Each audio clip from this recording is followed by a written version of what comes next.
hiring somebody to handle the sales marketing brand over here, or is it particular functions in the business? How would you break apart kind of what's needed in someone's business? Again, we're going to go back to what skills and abilities does the owner have and what needs to be supplemented. But the key responsibilities are definitely someone that can help manage the finances. That's got to be critical. How much money do we have to spend? How much money is coming in? And so you may not have a sales operations person if the finance person can do financial projections.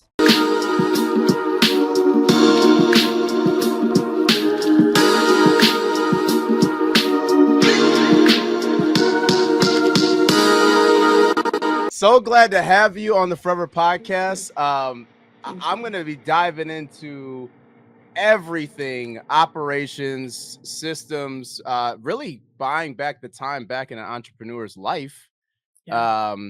which is just so important. And really, we're going to uncover a lot of things in this episode. So I'm super excited. But first, can you just let everybody know who you are and what you do?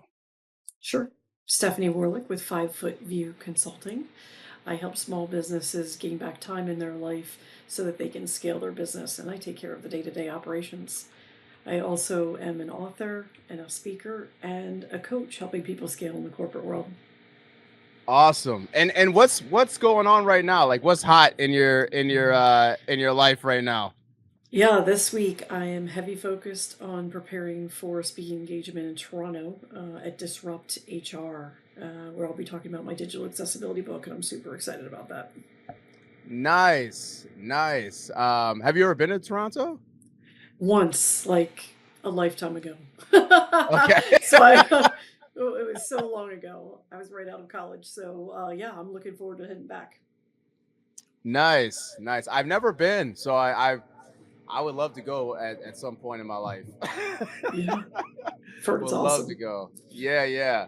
Well, cool. What one question I have for you is what is so for the people that are listening in right now, and there's people joining in right now on the live.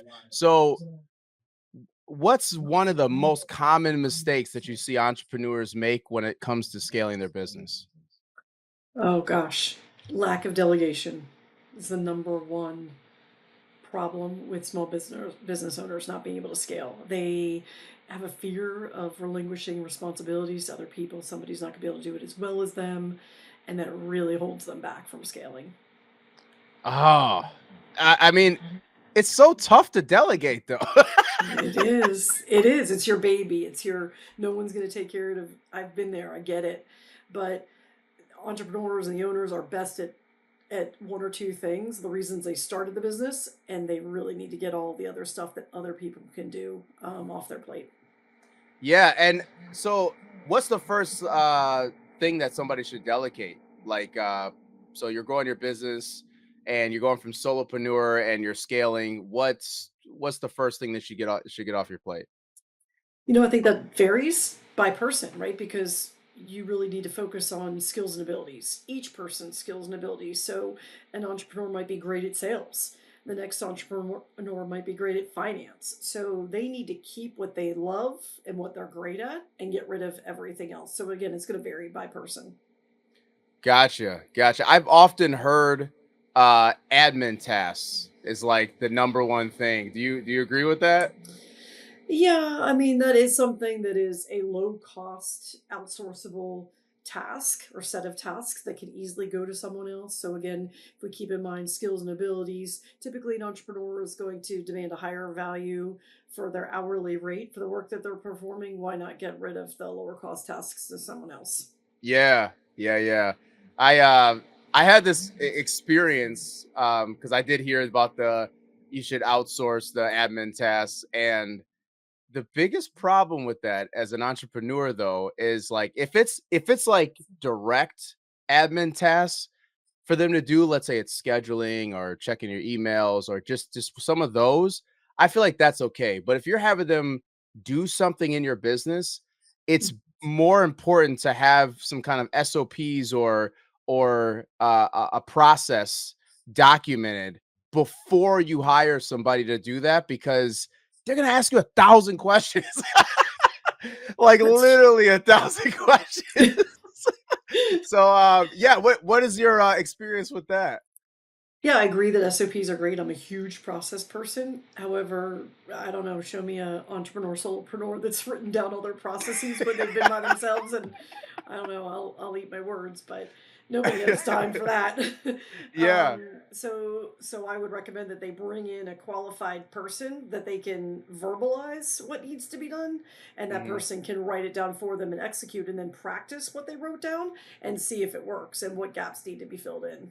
Yeah, for sure, for sure. Um, it is delegation. I guess what's something that goes wrong with delegation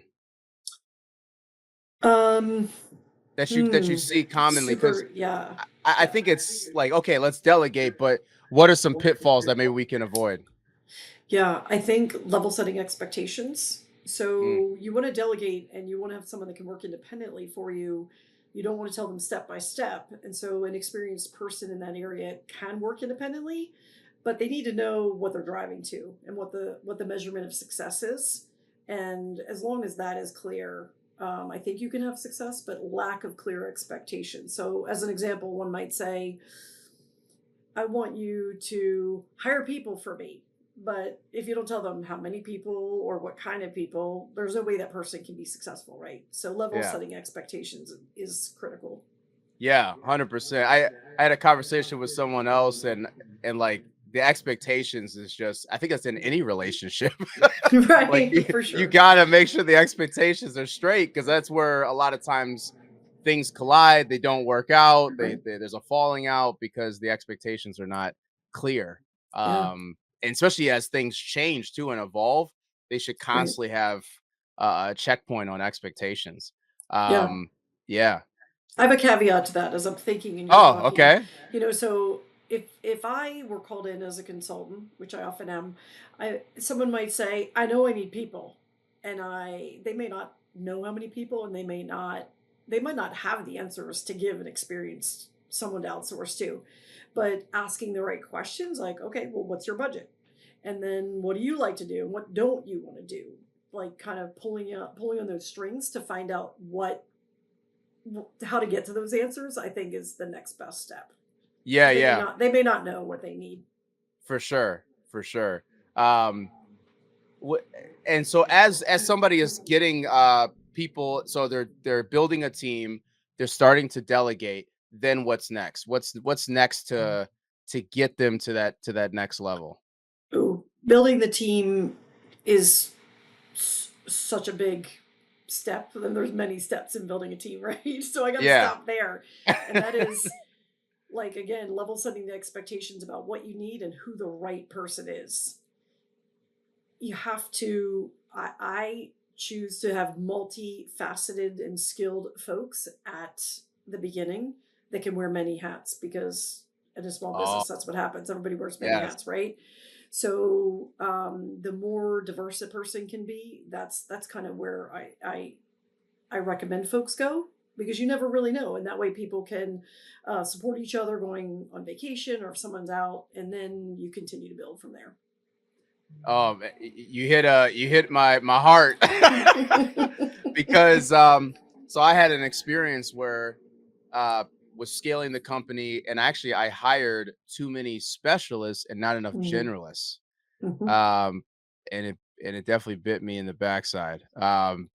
And it was just such a learning lesson. Like it's something that, like, okay, you got clients that come on board, so you have particular needs, but then okay, what if those clients go away? What if Yeah, the you bring on more clients that also, now that's just like a couple of clients that need that one right, particular specialized thing, but then now you're moving over to this space, and then they can't transition right. quickly enough. So this is like, I feel like this is gold. I mean, people don't realize, like, when you've been on the other side of this, like, Yeah. this is gold. Um, and hiring those generalists, what are the buckets, like, operationally, like, that should be in? Like, is it, okay, hiring somebody to handle the sales, marketing, brand over here, or is it particular functions in the business? How would you break apart kind of what's needed in someone's business. Yeah. I again, we're going to go back to what skills and abilities does the owner have, Yep. and what needs to be supplemented. But the key responsibilities are definitely someone that can help manage the finances. That's got to be Mhm. critical. You know, how Mhm. much money do we have to spend? How much money is coming in? And so you may not have a sales operations person if the finance person can do financial projections and Mhm. understand, okay, we're short on third quarter, we've got plenty for fourth quarter kind of conversation. Mhm. Um, Definitely an operations person that can take care of process, and then sales. Yeah. Who's gonna do the sales? Business development. That's critical to grow the business. Yeah. A lot of times that's the small business owner themselves. They are the ones Yeah, that can that's represent true. their product outwardly facing better than anybody. Yeah, that's totally true. Totally true. I mean, there's a couple of people like, "Oh, I don't wanna be the face of the business." I'm like, Right. "You don't have to suck it up." 'Cause I 'cause know. I don't think you have much of a choice, because it's hard to, like, pass that off to have other people sell. It depends on the business, the industry, all that stuff, Right. but, 9 times out of 10, it's gotta be you, Yeah. that's at least pushing because it's your baby. Yeah. It's something that you started or you created or you're now leading the ship, and you gotta you have the vision. So Yeah. it's oftentimes for you to get to a certain point and then start bringing people in, Yeah. to help support that. What's one of the best channels for sales growth that you've seen, in all the companies that you just helped consult, and what's a really great channel in the service-based industry, like let's say they're B2B service-based industry. I think that's primarily our audience. We do have some B2C, but Right. primarily it's B2B. Is there a great channel for sales growth? LinkedIn has been working for me and several of Yeah. my clients. It's a really great way to stay connected. It maintains a professional level, whereas Instagram and Facebook get into pets and dogs and plants and all of that kind of stuff that you may not want to see on a daily basis. But really, to get the nuts and bolts of business conversation, I think LinkedIn is a really good source, and has proven to be successful for clients. Okay. And then are you just is it just DMing people? Is it just connecting contents? All of those things. Okay. The golden rule is the goodness is to get their email address. So as soon as you Ah, can connect, follow them, add value, provide information so that they see you as a valuable resource, get their email, and then stay connected to them through email. okay. Okay, cool. Cool, cool. And on the operations side, I guess how would you start to systematize things in someone's business? I've even seen like medium-sized companies have terrible systems. Oh, sure. I mean, like, I'm like, how are you guys are making millions of dollars and this stuff and this thing, you look behind the curtain, it looks like a it looks Yeah. like a circus. I'm like, what in the world? I'm like, you guys are still manually Mhm. signing something and somebody's got to physically pass it over. And I'm like, Yeah. what in the world? Yeah. So Yeah. I guess, and I understand it depends on what industry, but I guess let's Sure. go still to the service-based business. What are some good systems? Or is there Sure. softwares, programs? Like how would you go about that? That's a really great question. So when we talk about systems and process, there are three pillars: systems, process, and people. And it is going to differ for all organizations. By the way, it's not uncommon for a medium sized business at 40 to 50 million to still have things under the curtain that you don't want to be looking at, especially if they grew really quickly. If they grew Yeah, really quickly, because they just can't keep up. They're just we I have a couple of clients where we talk about building the airplane while it's flying in the air, or I use the analogy of changing the tires on the race car while it's going around the track and it never actually pulls the pit. Like, yeah, that's not uncommon. So it is difficult to get to that. But um, before automation, which is I think where you're going in terms of a system, I think yes, a process needs to be handwritten the old fashioned way, step by step, and people follow through and check it and make sure that the people part of it work and that makes sense for the people that perform the job, then you can automate and move to systems. In terms of systems, I was a Salesforce admin for a long time. I'm a big believer in Salesforce, and have have a friend that's worked for me in 3 different companies as a Salesforce guy. Okay. You could do some amazing things with that, and that can cover sales projections as well as customer interactions. So that's definitely a great system. Loved HubSpot as well. Um, there are all kinds of systems. It does depend on the industry in terms of accounting and HR and how big your staff is. What would be an applicable correct next system? Yeah, for sure. I love HubSpot. And they're not sponsoring this podcast yet. Yet. I do know some people at HubSpot, but I haven't gotten that to happen yet. But I love HubSpot. I have heard good things about Salesforce. I have heard that Salesforce is pretty robust as far as Absolutely. like the system. So sometimes if a company has a smaller staff or they're doing more of the micro tasks and actions, they shouldn't jump into a giant platform like that because they're going to be overwhelmed and it's expensive. And I mean, as you start to go and get into because I think they're more enterprise, right? They're more Mhm. enterprise built for Yeah. enterprise companies, but I have heard good things about them as well. Yeah, they can be on the expensive side. It is robust. It is what you need as you continue to go. But if you're working at 40 to 50 million, Oh it's, yeah, yeah, for yeah, sure. for a small business, a Google sheet or an Excel sheet can do the exact same thing. See, I love that. Sometimes you don't need to get all the fancy stuff. Just Right. just start documenting what you're doing Exactly. and get it 100%. into a place, and then you'll figure out what system to Right. actually put it into. Yes. And what do you think about the custom made systems? So I don't know if you've ever seen like where somebody's got like their own built CRM system or like it's almost like some mad scientist went back there and it's like created this thing. And you're like, wow, like this is Yeah. incredible that you have your own custom software, but then as the company grows and scales, it's like they kind of like add on things and like it gets Yeah. clunky. And I don't know if you've ever seen something like that. I have. Ooh, yeah. I call it a spaghetti mess. So I had inherited at some point a Salesforce system actually that just had this bolted on and that add on this and it was, you had no idea how everything was connected. Um, in general, how would I feel about custom systems? I think if someone is going to have a custom homegrown software platform, they absolutely need an IT staff that can support it. Mm, And if they yeah. don't have that, it can't keep up with bugs and the growth that the company needs. So I have found the best systems to work with are ones that are out of the box but highly customizable. Mm, yeah.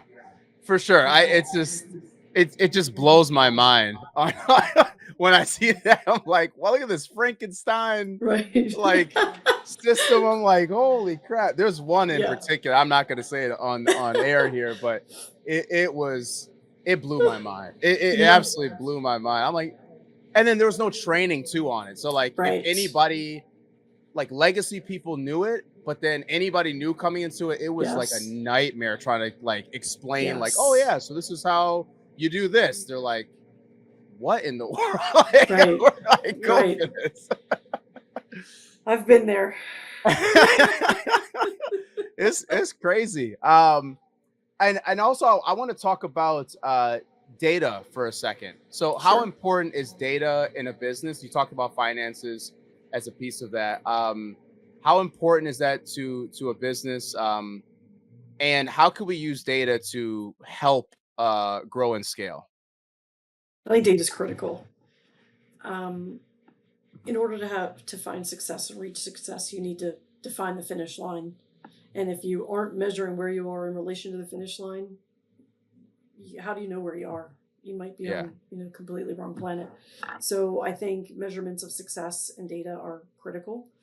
They're great information. It tells you what's working and what's not working. And I particularly like KPIs were forward looking, because then you're not reacting to something that happened in the past. You're taking care of mitigating challenges, good challenges, and risks that could be in the future. Um, so that's. I am sorry. I think I lost part two of what you asked me. I'm Oh, like, my just mind is like going in a no, million it's all different good. directions. How can you how can you use data to Yeah. help you actually scale the company from, I mean, just all the data points, right? Like how can you actually use it to grow?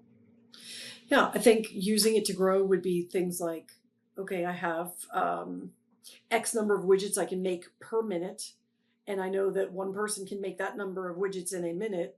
If I want to sell X number of widgets, how many more people do I need? I mean, it's Mhm. basic math in terms of production and manufacturing, or how many delivery drivers do you need, or how many staff need to be supported, how many customer service orientation people do I need to support the customers that we have out there as you grow. So every time you're measuring those um, factors, it tells you Mhm. where you need to grow and add staff or add funding. Yeah, for sure. And is how do we see that? Like as a business owner, how do we see the data? That is a really great question. Like, cuz I mean, that like how do we actually know that like as far as like I know on the P&L, right? You can see certain things on there, but how do we systematize it and actually see the data so we can actually understand where to go, who to hire? And I just didn't know if is there a certain platform that you recommend or things that you've seen that people use that data to actually grow. Yeah, I think in the last couple organizations I've been in, we've used Salesforce. Again, sorry, I didn't mean to keep me No, Salesforce. So, sorry. No, you're a does they do? Salesforce I don't advocate. know. Or Google. We've used that. They have excellent dashboarding tools. I have used other dashboarding tools, but honestly, if someone documentation of it, tracking it, measuring it, having measurable objectives is the key. Yeah. It's not necessarily about the system. The Mm. systems can in fact sometimes complicate things, and one should not allow the system complication of entering the data deter them from actually collecting the data, because Gotcha. you could do it on a good old fashioned notebook. Yeah. You're old fashioned. You're just like Yeah, I'm old. I don't know what to say. you're like drop the fancy stuff. Let's just get the notebook and let me see what's going on. Yeah, because the data is only in a system is only as good as the people that put it in. And I've also worked in organizations where salespeople hate putting the data in. Well, Yeah. if they don't put the data in, leaders can't get the data out to dashboard it and really understand what's going on. So garbage in, garbage out. Yeah. Give me 100%. something good. Put it on a piece of paper if we need. At least I have the information, and then I can assimilate it. Yeah, for sure. For sure. And it is a struggle to force yourself to put in the data. Right. It is I know I've struggled with it, but I definitely anytime that I struggle with it, I'm like, I'm doing this for the greater good. it's Yeah. really it's really Right. why I'm doing it. Yes, it takes extra time. It's a little tedious. It's Yeah. annoying, but like then I can actually pull up a report or pull up Right. something and say, okay, how accurate is this? And Right. then can I make a decision off of this to understand, like, even like from a sales perspective, like meetings booked, how many Right. appointments, what's your show rate? I mean, all those Right. things help you understand like how much activity are you actually doing, Right. and then what are you actually applying to the business to grow and scale. Like to your point about getting the right people, how many, okay, now Yeah. that we know that, oh, we look at how many appointments we may need, one more appointment Right. setter to help with Right. that to grow the business. So yeah, Right. that's And it's not just about activity, it's about productive activity, right? mm, Because data can also tell you, okay, I've got all of these appointments, but none of them are giving me the return on the investment that I actually want. That's mm-hmm, another decision. Maybe I need to downsize, or maybe I need to change up our marketing strategy. So yeah, that's really key information. And I think you hit the nail on the head where you started to say then you were getting the reports that you wanted. Most people struggle to put the data into the system because they don't see the value of the outputs. yeah, And so the quicker you can get to the valuable outputs that say, wow, this is really amazing data to help me run my business. I need to do more of this. And then everybody kind of gets on board with that. That's the key. yeah, If the, yeah. it's got to be value to them in order to put the effort. Yeah, 100%. And the productivity, I just wanted to touch on that too, because it's so true. Because you could be pedaling real fast in one direction and right into a wall. And you don't Yeah. even know. You have no clue. You don't even know. And so you may need to slow down a little bit or change bikes, get some new wheels, new uh, tires. I don't know how hard your head is that you ran into a wall and you didn't know it, but hopefully you do know before you run into the wall. Sometimes it's hard, business owners and executives, some of us are stubborn. Yeah. We're stubborn, we got egos, and like we're just Determined, right? It's a determination. that's a It's a nicer way to put it. right. That's not a wall that I can't get through. I'm gonna just break through it. Yeah, yeah. We're gonna break through the wall. Even if we hit it, we're gonna break right through Right? it, and it's I just don't gonna need this go. wall. Right, right. And to our own detriment sometimes. we may Yes. we may go right through the wall and then fall over. Yes. Yes. But It's so true. sometimes you got to take those calculated risks to see what's on the other side. That's true. So that's the other thing I want to talk to you about actually is the risk taking. How do you, I guess in your experience, how do you know how much actual risk to take as a business owner? Because I've seen it happen both ways. It's happened both ways with me, where I'm a risk taker. That's me. So, Yeah. but sometimes to my detriment, it actually hasn't paid off. And then sometimes like the risk is like, oh my God, if I would have never done that, like Yeah. this would have never happened. And then Right. people are like, oh, I would have never done that. But I Right. some people take the risk and get there. So what's your risk appetite with working with a business, and what have you seen to work?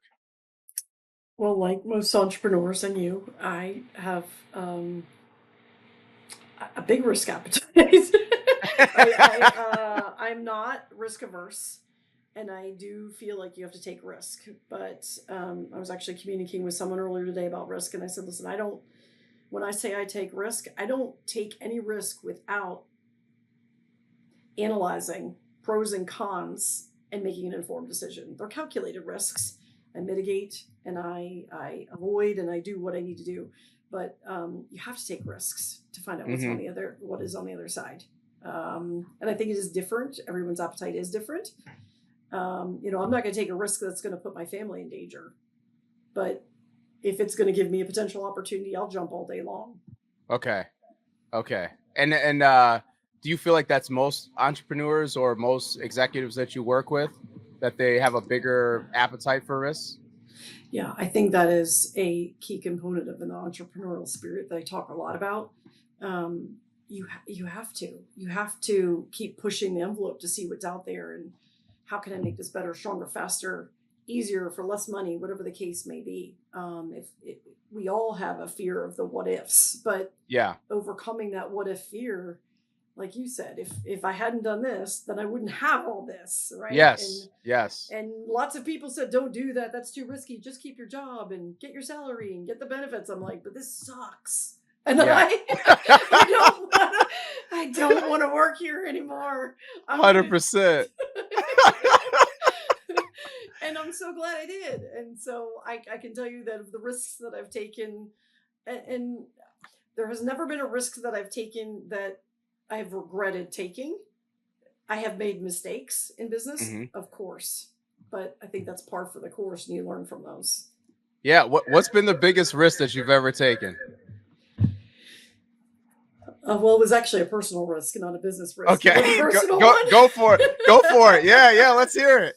Yeah, my husband and I dated for about 6.5 years. When we got engaged, we had met in college. The first day of college, we just had our 27th wedding anniversary, Wow, and congratulations. thank you. When I moved to the Washington D.C. area and left my family small business, and left home, that was hugely scary to come to DC. And I was kind of banking on us getting married and having a happy life together. And it was the best decision I ever made. But man, it was scary. I left everything I knew. It's always scary to go from one environment that you really know to something that you don't. Yeah. It is very. I moved a lot of times in my life, but it usually always pays off in some way, shape, or form. Though, like you Yeah. get to learn about. new people, new environments, how other people do things in a different space. Like it's just I look at it from a positivity Yeah. standpoint of like, hey, look, what's all the positive things I can actually learn through this experience, Yeah. um, instead of the negatives. Absolutely. Absolutely. I really do believe that there, when we get to the end, whatever that is, I hope for me it's another 100 years from now. But when we get there, I think that there will be more regrets of things that aren't done than things that are done. Yeah, And that's often heard, but you can always change course. If you take a yeah, risk and it doesn't work, you can always change course again. We're not stuck in that place. So yeah, for sure, for sure. Uh, what does it mean to stand in the gap? ooh, you've been reading about me. My a COO, former COO of mine that I adore, named Michelle.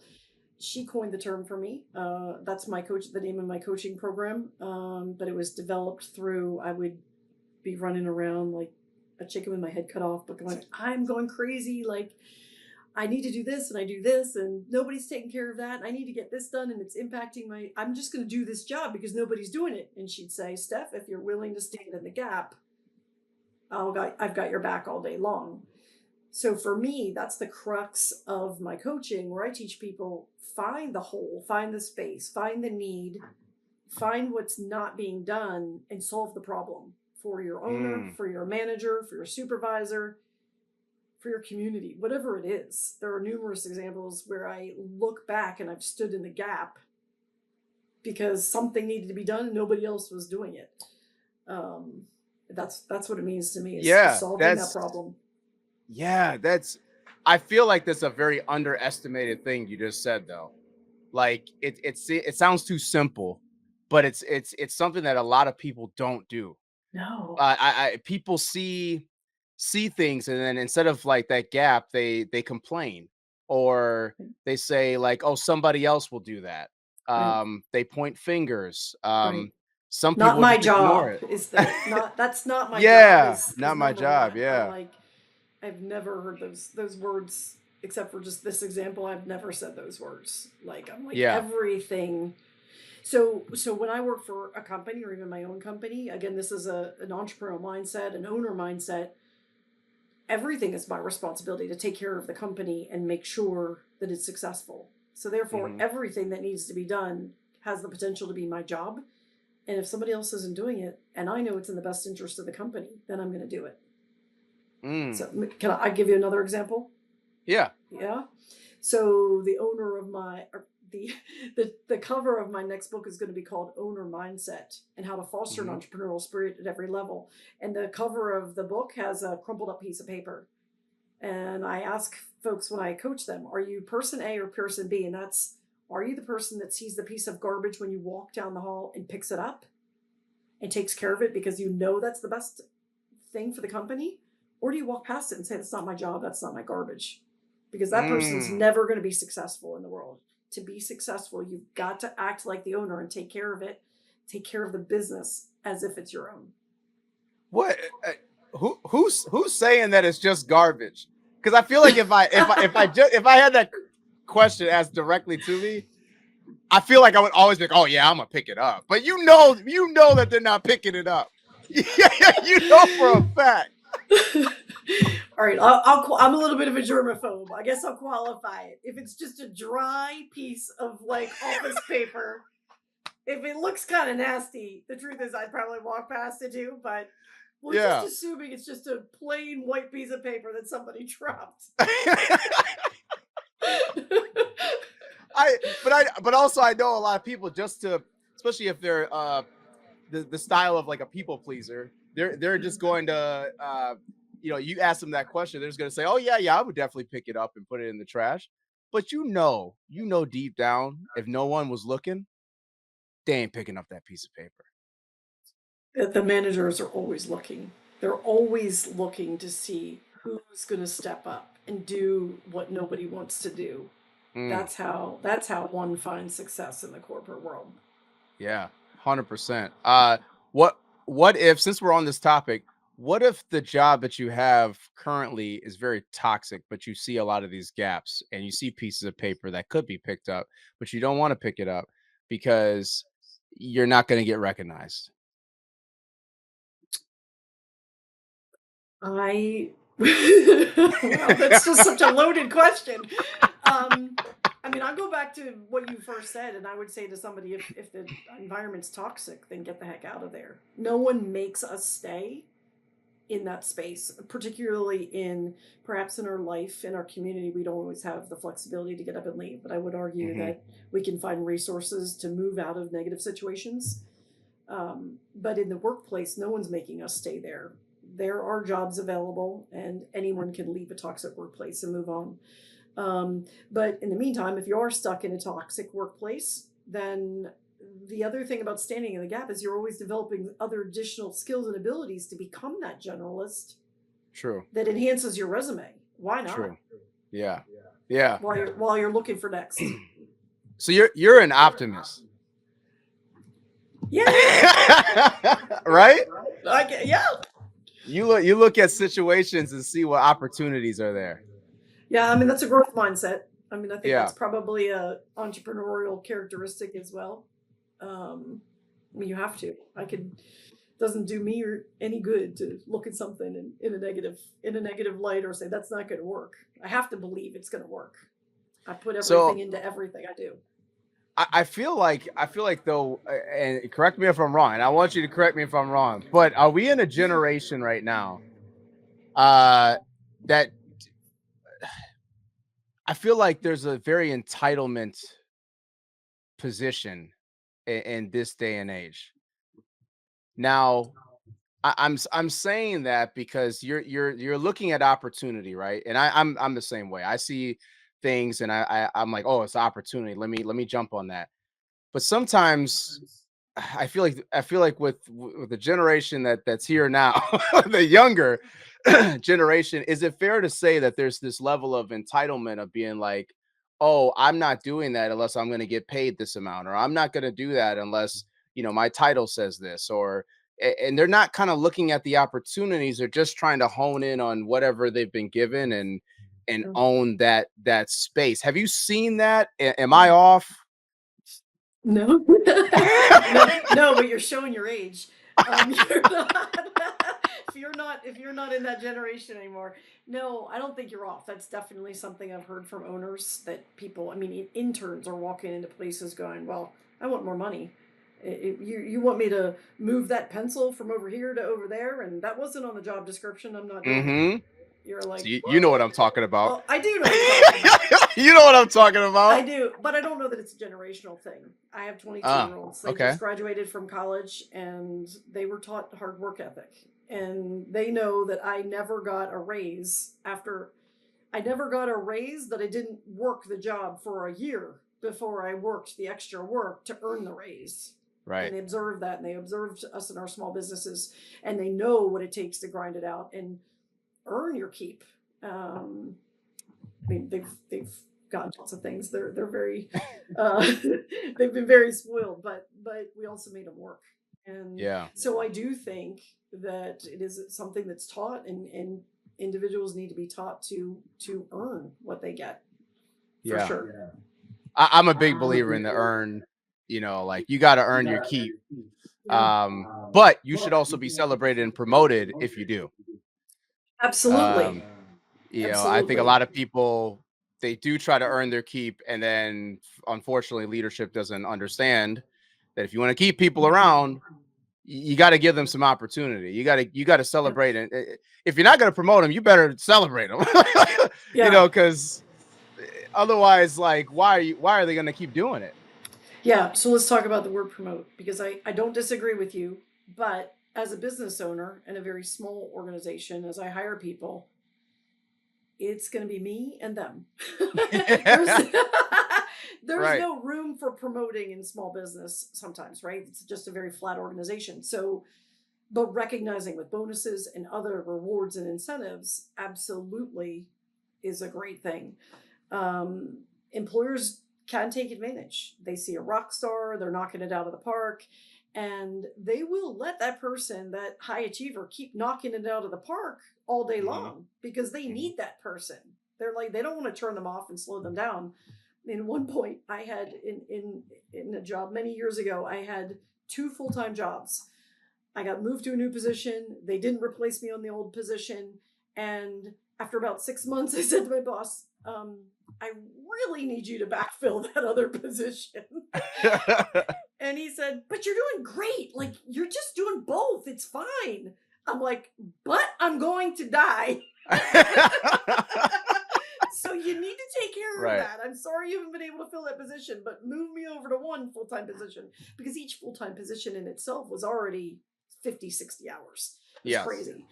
It was crazy. So yeah, I think you need to learn to speak up. And I did. I learned to speak up and say, this is what I need. And if you want me to keep giving, then I have to be rewarded for that. Yeah. Because otherwise the faucet is going to turn off at some point. You only got so much energy in the tank. Exactly. Exactly. Well, let that be a learning lesson for all the leaders and people that are watching and listening. It seems like a lot of people they're more just agreeing with certain things. There's no questions yet. So we're gonna keep it rolling. I wanna talk to you a little bit about about your brand of who you are, a little bit about your speaking, the book, going a little bit into that. Um, what has a personal brand done for you, as far as being able to speak on stages, being able to have a book and be an author? What has that done for you and your business? It certainly drives clients to me. Um, it has helped people see value in my communication because it's more widespread, and I've been able to reach other influencers that have helped promote the business. So I think it's been amazing. An incredible journey. Yeah. I'm loving it every day. What made you become an author? Oh gosh, I always had the idea in my head that I wanted to write a book. It was actually, my first book was actually a children's book that came out last April, and I had this idea in my head for 18 years and maybe 20 years. I got out of the corporate space. I started my new small business, 5 Foot View, and this creativity just started flowing out of my head, and it was like it had been bottled up for years. And so this concept that I had just got on paper, and I found this amazing illustrator, like named Lorenzo from Romania, and he helped me craft these ideas that I had in my head and put it down. And similarly to Stand in the Gap, it was, I saw a need to help children with fear of noises, loud noises, and I couldn't find a book out there. So I did it. I made it. So you just made it. I So made it. is there do you have any regrets doing it? No, no, I loved it. I learned lots of things. So then Yeah, yeah. the second book was a business book. That's called Dark and Silent Office, about digital accessibility. I learned a lot of things through the process. So absolutely no regrets, just learning how to do it differently and improve. And now I have another client that I'm helping him self-publish his book because of all the things I learned through those processes. So Yeah, nice. definitely no regrets, just all learning. And could have done that a little differently, but it's all good. Yeah. Always a learning lesson through everything that we Yeah, do. yeah. And what is speaking done to your business? Well, actually, let me ask, how do you get speaking engagements? I ask for them. Sometimes it's so simple, so simple. Just ask. You'll Yeah. get on stages.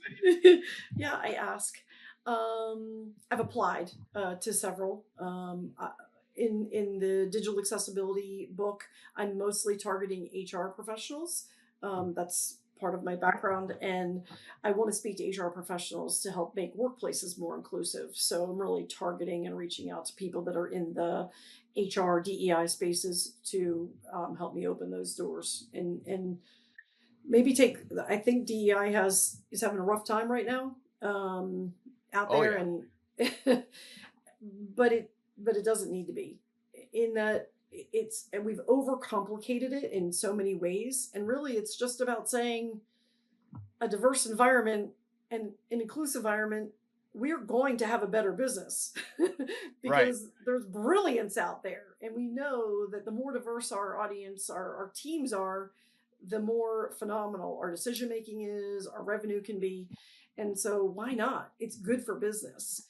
Yeah. So, I love talking about that and speaking to HR professionals. And it for me, it just is a nice big bow around everything that I'm doing, standing in the gap and helping businesses grow.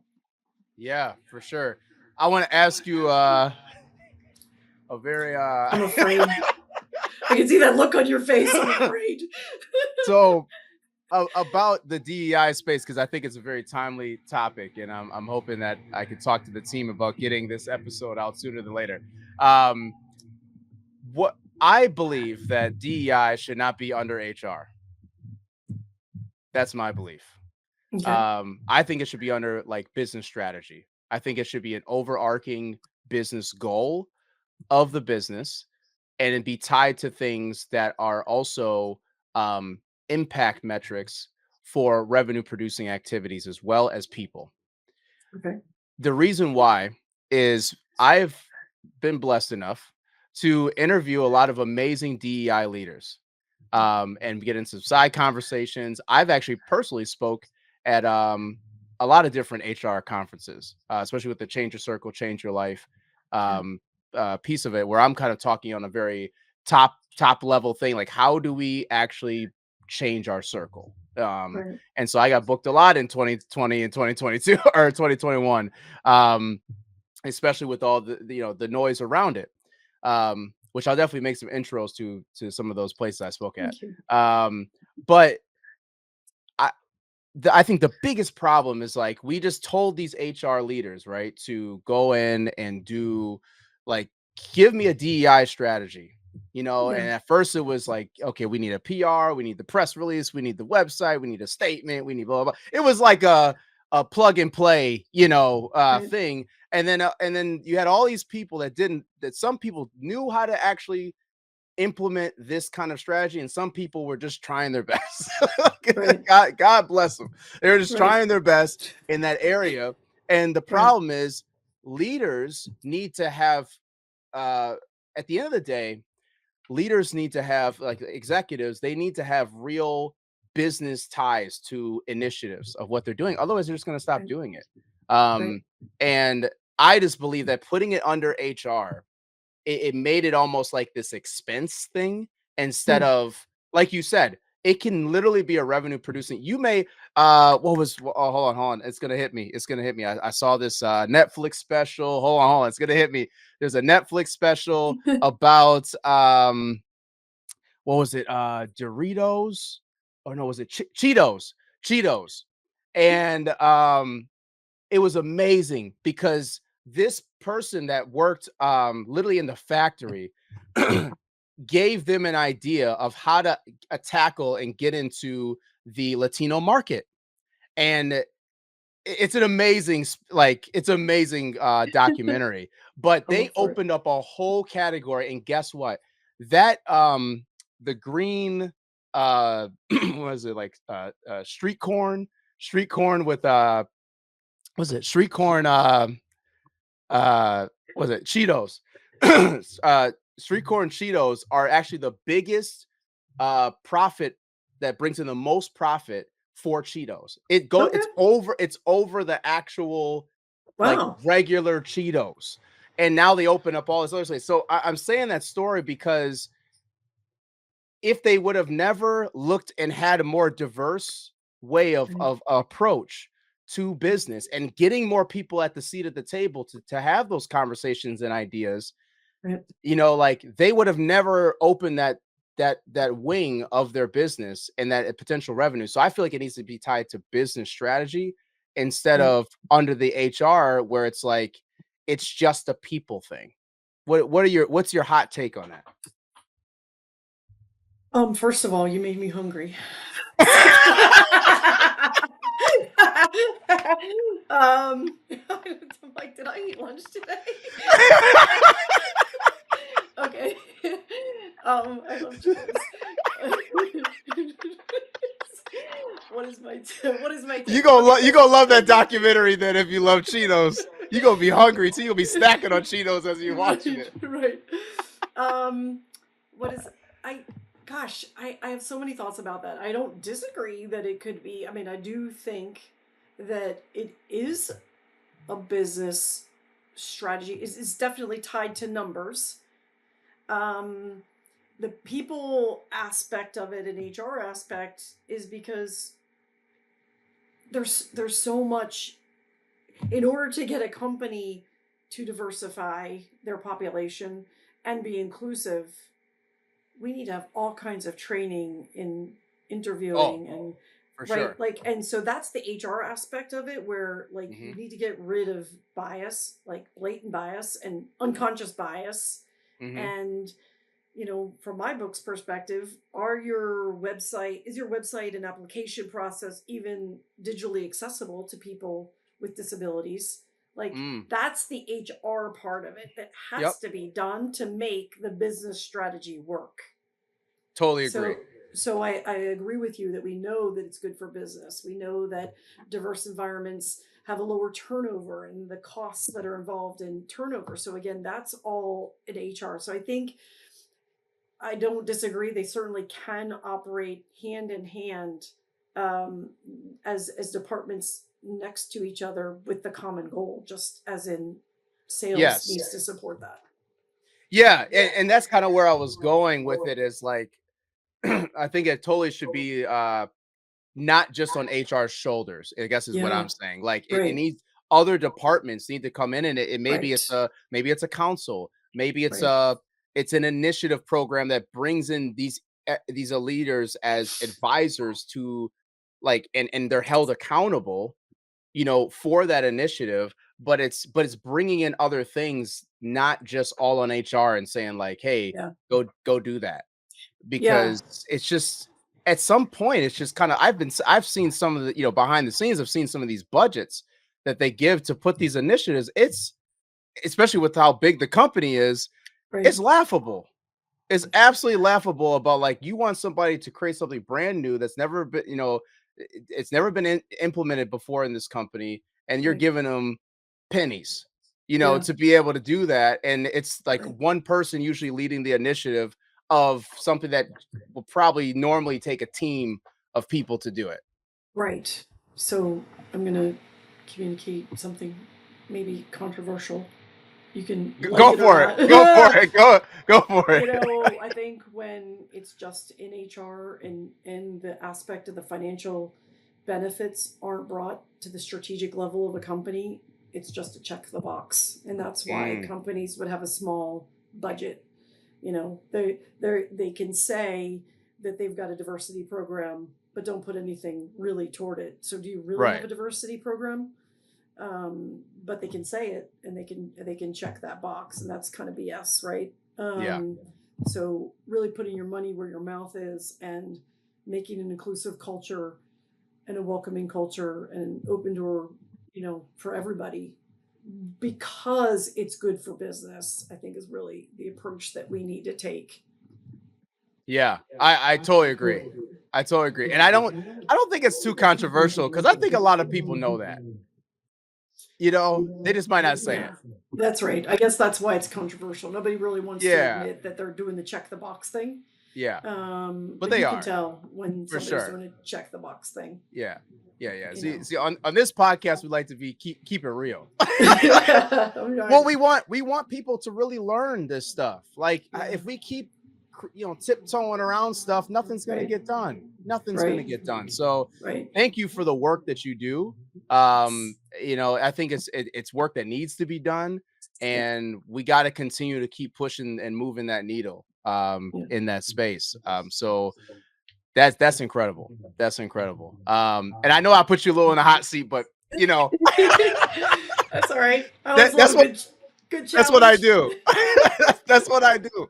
Um, what's one takeaway that you can give the audience as far as how to like what's one thing that they can look at in their business? I know you said delegation in the beginning of this. But I guess what's one, is there a checklist? Is there like an audit process that we need to look at in our business to understand it a little bit more clear?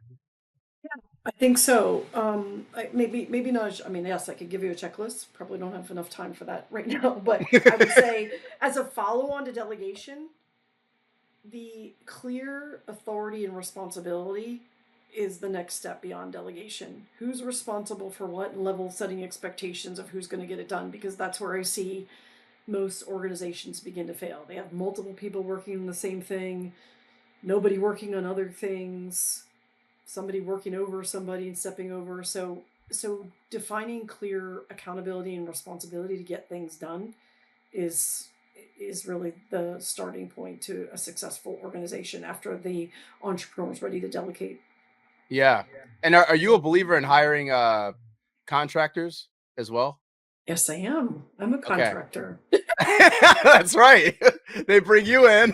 Yeah, They're right? contracted. That's Of right. course I am. I mean, that's a phenomenal way so I serve as a fractional COO and HR executive. That's a phenomenal way for a small business to gain expertise Hmm. without paying the annual salary and benefits of someone that has 30 years of experience.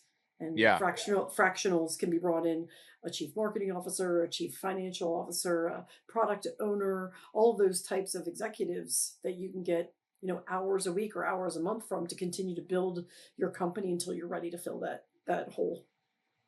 That's amazing. Where can people find your upcoming book? Is there a release date? Can you give us anything?